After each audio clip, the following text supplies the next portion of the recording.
নমস্কাৰ। মই এতিয়া মুখ্যমন্ত্ৰীৰ কাৰ্যালয়ত গুৱাহাটীৰ মুখ্যমন্ত্ৰীৰ কাৰ্যালয়ত বহি কাম কাজবোৰ সামৰণি মাৰিছোঁ। আজি ৰাতিপুৱা ইনফেক্ট যোৱাকালি ৰাতি মই ডিব্ৰুগড়ত আছিলোঁ। ৰাতিপুৱা 8 বজাত ডিব্ৰুগড় চহৰত পানী উঠা স্থানবিলাক পৰিদৰ্শন কৰিছিলোঁ। পানী উঠা স্থানবিলাক পৰিদৰ্শন কৰোঁতে বহুতো লোকে মোক আপত্তি কৰিছিল যে ডিব্ৰুগড় চহৰৰ বজাৰ অঞ্চলটোত ইলেক্ট্ৰিচিটি বোৰ্ডে সাৱধানতা বশতঃ ইলেক্ট্ৰিচিটি কানেকশ্যনবোৰ ৰেষ্ট'ৰ কৰি দিয়া নাই। তেওঁলোকে আবেদন কৰিছিল যাতে কানেকশ্যনবোৰ আমি ৰেষ্ট'ৰ কৰি দিওঁ। মই আহিয়ে কথা পাতিছিলোঁ আৰু আজি কিছু স্থানত ইলেক্ট্ৰিচিটি বোৰ্ডে ইলেক্ট্ৰিচিটিখিনি ৰেষ্ট'ৰ কৰি দিছে বুলি মোক জনাইছে। তাৰপিছত মই খোৱাঙলৈকে গৈছিলোঁ। তাত মথাউৰি এটা ভাঙিছিলে বুঢ়ীদিহিং নদীৰ। মথাউৰিটো ভঙা অংশখিনি চালোঁ আৰু খুব সোনকালে মথাউৰিটো মেৰামতি কৰি দিয়াৰো প্ৰতিশ্ৰুতি দিলোঁ। খোৱাঙত 2টা ৰিলিফ কেম্প আছিলে, 2টা ৰিলিফ কেম্প চালোঁ। মানুহৰ লগত কথা বতৰা পাতিলোঁ। খোৱা বোৱাত মানুহখিনিয়ে অসুবিধা পোৱা নাই, কিন্তু তেওঁলোকে কাপোৰ কানিৰ ক্ষেত্ৰত বহুখিনি অসুবিধা পাই আছিল বুলি উল্লেখ কৰিছিলে।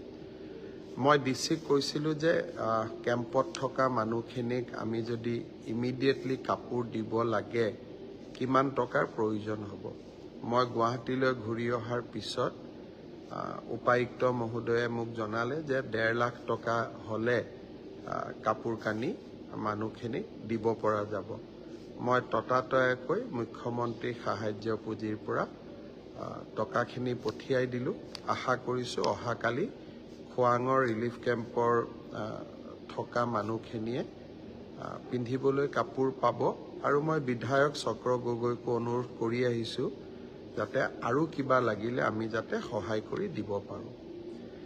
তাৰপিছত টেঙাখাটলৈ গ'লোঁ। টেঙাখাটতো বুঢ়ীদিহিং নদীত মথাউৰি এটা ভাঙিছে। ৰাইজৰ খবৰ ল'লোঁ। টেঙাখাট কলেজত গৈ ৰিলিফ কেম্পৰ খবৰ ল'লোঁ।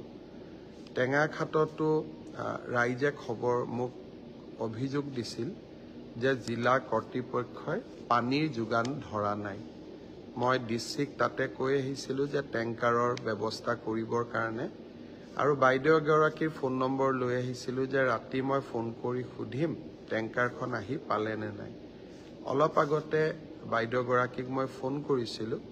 বাইদেউগৰাকীয়ে ক'লে যে টেংকাৰ আহিছে, তেওঁলোকে পানী পাইছে।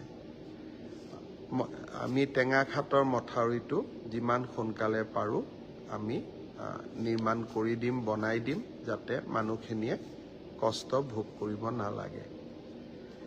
গুৱাহাটীলৈ আহি পাই কাৰ্যালয়ত কাম কৰি থাকোঁতে এখন কাগজ মোৰ চকুত পৰিল। কেইদিনমান আগতে গুৱাহাটীৰ অনাথ বৃদ্ধাশ্ৰমৰ আইতাসকলে মোক সাক্ষাৎ কৰিব আহিছিল। আইতাসকলে ক'লে যে বৃদ্ধাশ্ৰমত আমি থাকোঁ, আমি ৰেচন কাৰ্ডত চাউল নাপাওঁ, মোৰ আধাৰ কাৰ্ড নাই, আমাৰ বেংকৰ একাউণ্ট নাই, আমি অৰুণোদয় নাপাওঁ।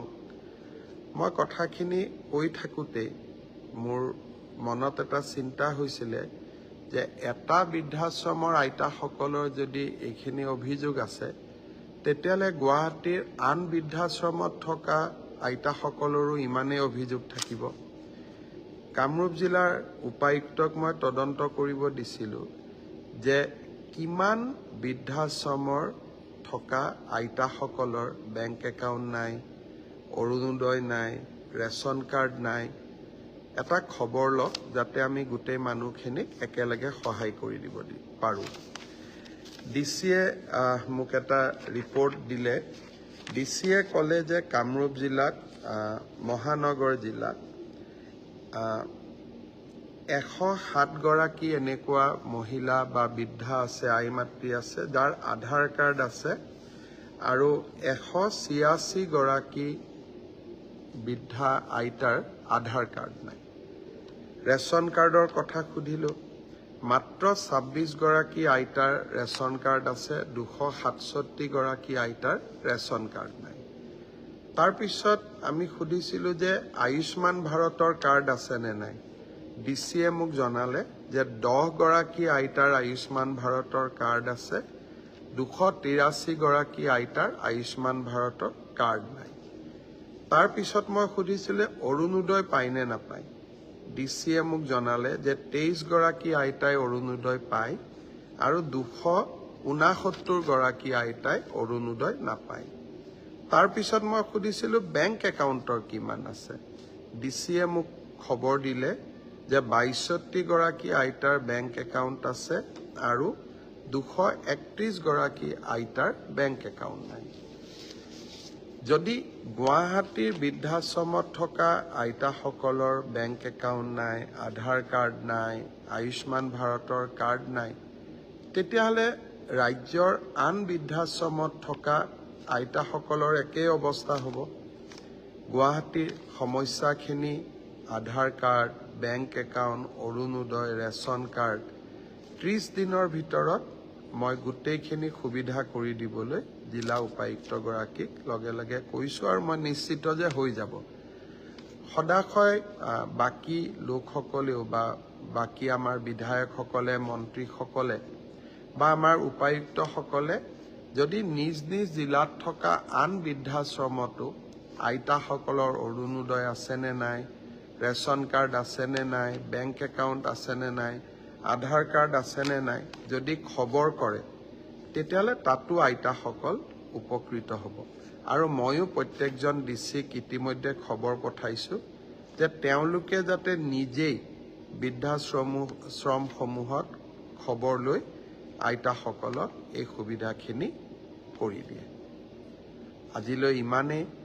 নিশা 11 বাজিছে। যোৱাকালি মাজুলী, আজি ডিব্ৰুগড় অকণমান ঘূৰি আহি অফিচো কৰিলোঁ। মোৰো আজি অলপমান ভাগৰ লগা যেন হৈছে।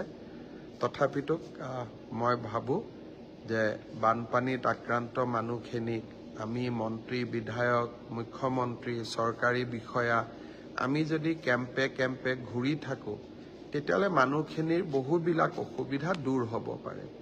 গতিকে আমাৰ সুবিধা অসুবিধা চলি থাকিব। ৰাইজৰ অসুবিধাখিনি আমি যদি দূৰ কৰিব পাৰোঁ, সেয়ে আমাৰ বাবে এটা ডাঙৰ আশীৰ্বাদ হ'ব। অহাকালিও গুৱাহাটীৰ বিভিন্ন জেগাত বানপানী হৈছে, ৰাইজৰ অসুবিধা হৈছে।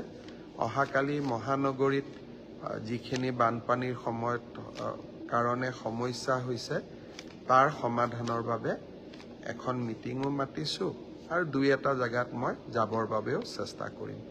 শুভৰাত্ৰি।